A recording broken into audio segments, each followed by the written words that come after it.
सफलता सिर्फ मेहनत की दीवानी होती है। सफलता कभी किसी की शक्ल देख के कदम नहीं चूमती। हेलो दोस्त, कैसे हो? आशा करते हैं एकदम मस्त होंगे, गजब होंगे, बिंदास होंगे और अपने एग्जाम की तैयारी अच्छे तरीके से कर रहे होंगे। स्वागत है आप सभी का ऑफिसर की क्लास में। दोस्त, आज की वीडियो में हम आपको वैदिक सभ्यता के टॉप 25 प्रश्न को बताएंगे जो कि आपके एग्जाम में बार बार आया हुआ है, इसलिए इसको लास्ट तक देखिएगा, कहीं भी स्किप मत कीजिएगा। चलिए शुरू करते हैं आज के पहले प्रश्न से। आज का पहला प्रश्न है, वैदिक आर्यों का प्रमुख भोजन क्या था? जौ और चावल, दूध और इसके उत्पाद, चावल और दालें, या फिर सब्जियां और फल? बताइए दोस्त। एसएससी सीजीएल 2020 में आया हुआ प्रश्न है, बहुत ही इंपॉर्टेंट है। सही आंसर क्या हो जाएगा? तो सही आंसर हो जाएगा ऑप्शन नंबर बी, दूध और इसके उत्पाद जो था यह वैदिक आर्यों का प्रमुख भोजन था। ठीक है, वैदिक आर्यों के भोजन में दूध, दही, घी आदि का प्रमुख महत्व था। ऋग्वैदिक में दूध में यव, जिसको जौ कहते हैं, उसको डालकर क्षीर, पकोदन तथा जौ के सत्तू में दही डालकर करम्भ नामक खाना तैयार किया जाता था। ऋग्वैदिक काल में चावल और नमक का उल्लेख नहीं है। ठीक है, चलते हैं अगले प्रश्न पे। निम्नलिखित में से कौन सा अन्न मनुष्य द्वारा सबसे पहले प्रयोग होने वालों में से था? जौ, जिसको हम लोग यव कहते हैं, जई, जिसको हम लोग ओट कहते हैं, राई या फिर गेहूं? बताइए दोस्त। सही आंसर हो जाएगा ऑप्शन नंबर ए, जौ जो था यह मनुष्य द्वारा सबसे पहले प्रयोग होने वालों में से था। ठीक है, चलते हैं अगले प्रश्न पे। वैदिक लोगों द्वारा किस धातु का प्रयोग पहले किया गया था? चांदी, सोना, लोहा या फिर तांबा? बताइए दोस्त। एसएससी सीएचएसएल 2019 में आया हुआ प्रश्न है, बहुत ही इंपॉर्टेंट है। सही आंसर हो जाएगा ऑप्शन नंबर डी, तांबा का प्रयोग जो था यह वैदिक लोगों द्वारा सबसे पहले प्रयोग किया गया था। ठीक है, चलते हैं अगले प्रश्न पे। ऋग वैदिक काल में आर्यनी किसकी देवी है? पृथ्वी, पवन, वन या फिर उषा काल? बताइए दोस्त। सही आंसर क्या हो जाएगा? तो सही आंसर हो जाएगा ऑप्शन नंबर सी, वन की देवी है आर्यनी। ठीक है, चलते हैं अगले प्रश्न पे। किन 3 वेदों को संयुक्त रूप से वेद त्रयी कहा जाता है? ऑप्शन है आपके ऋग्वेद, यजुर्वेद, अथर्ववेद, ऋग्वेद, सामवेद, अथर्ववेद, या फिर ऋग्वेद, सामवेद, यजुर्वेद, या फिर यजुर्वेद, सामवेद, अथर्ववेद? बताइए। बहुत ही अच्छा क्वेश्चन है दोस्त। सही आंसर हो जाएगा option number C, Rigveda, Samaveda, Yajurveda को संयुक्त रूप से वेद त्रयी कहा जाता है। ठीक है, चलते हैं अगले प्रश्न पे। आरंभिक वैदिक काल में वर्ण व्यवस्था आधारित थी किस पर? शिक्षा पर, जन्म पर, व्यवसाय पर या फिर प्रतिभा पर? बताइए। सही आंसर हो जाएगा ऑप्शन नंबर सी, व्यवसाय पर आधारित थी आरंभिक वैदिक काल की वर्ण व्यवस्था। ठीक है, एसएससी स्टेनोग्राफर 2011 में आया हुआ प्रश्न है। चलते हैं अगले प्रश्न पे। निम्नलिखित में से कौन सी जनजातीय सभा सामान्य रूप से जनजातीय सरदार के चुनाव में शामिल होती थी? समिति, सभा, विधाता या फिर गण? बताइए। सही आंसर क्या हो जाएगा? तो सही आंसर हो जाएगा ऑप्शन नंबर ए, समिति जो था यह जनजातीय सरदार के चुनाव में शामिल होती थी। ठीक है, ऋग्वेद में समिति का उल्लेख मिलता है। समिति को विश्व अथवा जनसाधारण की आवाज अभिव्यक्त करने वाली संस्था कहा गया है। ठीक है, चलते हैं अगले प्रश्न पे। राजाभिषेक समारोह का विवरण निम्नलिखित में से किसमें किया गया है? केनोपनिषद, विष्णु पुराण, ऐतरेय ब्राह्मण या फिर अथर्ववेद में? बताइए दोस्त। सही आंसर हो जाएगा ऐतरेय ब्राह्मण में किया गया है। ठीक है, ऐतरेय ब्राह्मण ऋग्वेद के साकाल शाखा से संबंध है। चलते हैं अगले प्रश्न पे। वैदिक युग में राजा अपनी जनता से जो कर वसूल करते थे उसे क्या कहते थे? बलि, विधत, वर्मन या फिर कर? बताइए। एसएससी स्टेनोग्राफर 2008 में आया हुआ प्रश्न है, बहुत ही अच्छा क्वेश्चन है। सही आंसर हो जाएगा ऑप्शन नंबर ए, बलि कहते थे। ठीक है, बलि को इकट्ठा करने वाला अधिकारी भागदूत कहलाता था। ठीक है, अब आपके प्रश्न में क्या बोला है? वैदिक युग में राजा अपनी जनता से जो कर वसूल करते थे उसको क्या कहते थे? तो उसको बलि कहते थे। चलते हैं अगले प्रश्न पे। निम्नलिखित में से किस विदुषी ने वाद विवाद में अजय याज्ञवल्क्य को चुनौती दी थी? ऑप्शन है आपके घोषा, अपाला, मैत्री या फिर गार्गी? बताइए दोस्त। सही आंसर हो जाएगा ऑप्शन नंबर डी, गार्गी जो थी यह अजय याज्ञवल्क्य को चुनौती दी थी वाद विवाद में। ठीक है, चलते हैं अगले प्रश्न पे।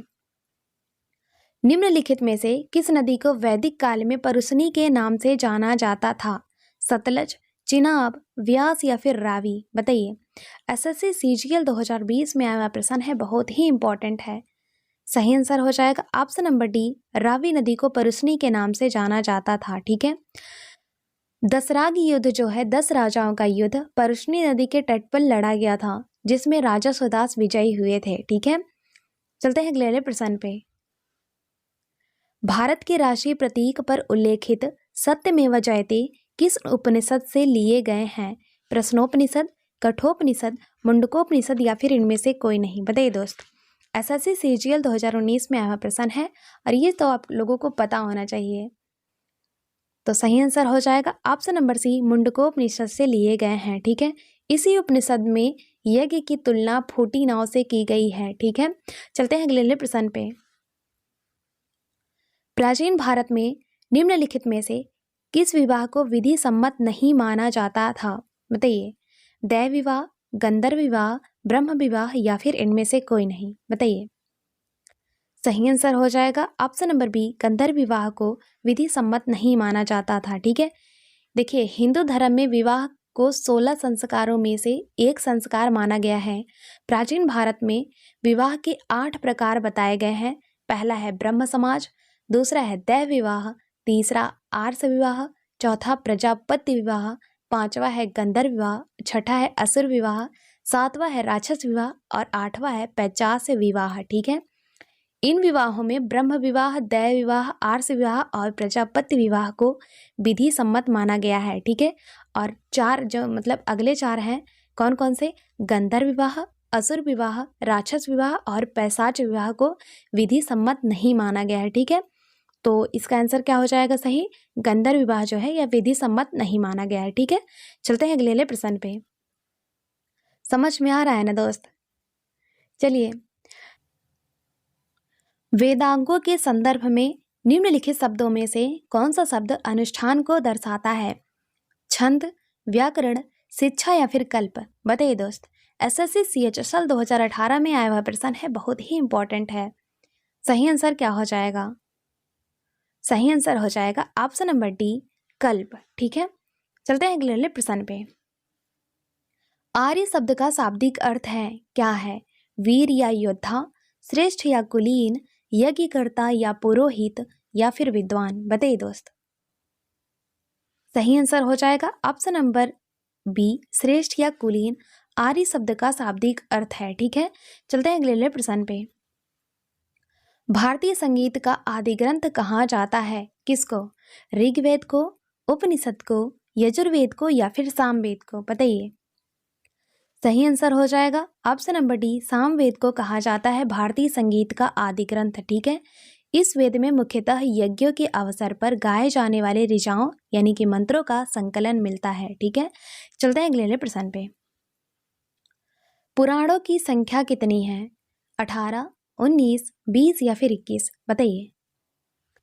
सही आंसर हो जाएगा ऑप्शन नंबर ए, 18 है पुराणों की संख्या। ठीक है, चलते हैं अगले प्रश्न पे। ऋग्वेद में कौन सा मंडल सोम को समर्पित है? 7वां मंडल, 8वां मंडल, 9वां मंडल या फिर 10वां मंडल? बताइए। सही आंसर हो जाएगा ऑप्शन नंबर सी, 9वां मंडल जो है यह सोम देवता को समर्पित है। ठीक है, चलते हैं अगले प्रश्न पे। प्रसिद्ध 10 राजाओं का युद्ध दास राज युद्ध किस नदी के तट पर लड़ा गया? गंगा, ब्रह्मपुत्र, कावेरी या फिर परुष्णी? बताइए दोस्त। सही आंसर हो जाएगा ऑप्शन नंबर डी, परुष्णी नदी के तट पर लड़ा गया दास राज युद्ध। ठीक है, जिसमें राजा सुदास विजयी हुए थे। परुष्णी नदी जिसको अब हम लोग रावी नदी के नाम से जानते हैं। ठीक है, चलते हैं अगले प्रश्न पे। प्राचीन भारत में निक्स से जाने जाते थे क्या? स्वर्ण आभूषण, तांबे के सिक्के, चांदी के सिक्के या फिर गायें? बताइए। सही आंसर हो जाएगा ऑप्शन नंबर ए, स्वर्ण आभूषण जो थे यह प्राचीन भारत में निक्स से जाने जाते थे। चलते हैं अगले प्रश्न पे। सबसे प्राचीन वेद कौन सा है? ये तो बहुत ही इजी क्वेश्चन है दोस्त। ऋग्वेद, यजुर्वेद, सामवेद या फिर अथर्ववेद, बताइए। सही आंसर हो जाएगा ऑप्शन नंबर ए, ऋग्वेद जो है यह सबसे प्राचीन वेद है। ठीक है, चलते हैं अगले प्रश्न पे। प्राचीनतम पुराण है कौन सा? मत्स्य पुराण, भागवत पुराण, विष्णु पुराण या फिर वायु पुराण, बताइए। सही आंसर हो जाएगा ऑप्शन नंबर ए, मत्स्य पुराण जो है यह सबसे प्राचीनतम पुराण है। ठीक है, चलिए चलते हैं अगले प्रश्न पे। गायत्री मंत्र की रचना किसने की थी? वशिष्ठ, विश्वामित्र, इंद्र या फिर इनमें से कोई नहीं। सही आंसर हो जाएगा ऑप्शन नंबर बी, विश्वामित्र ने किया था गायत्री मंत्र की रचना। ठीक है, चलते हैं अगले प्रश्न पे। निम्नलिखित में से किसे भारतीय परमाणुवाद का जनक कहा जाता है? महर्षि कपिल को, महर्षि गौतम को, महर्षि कणाद को या फिर महर्षि पतंजलि को, बताइए।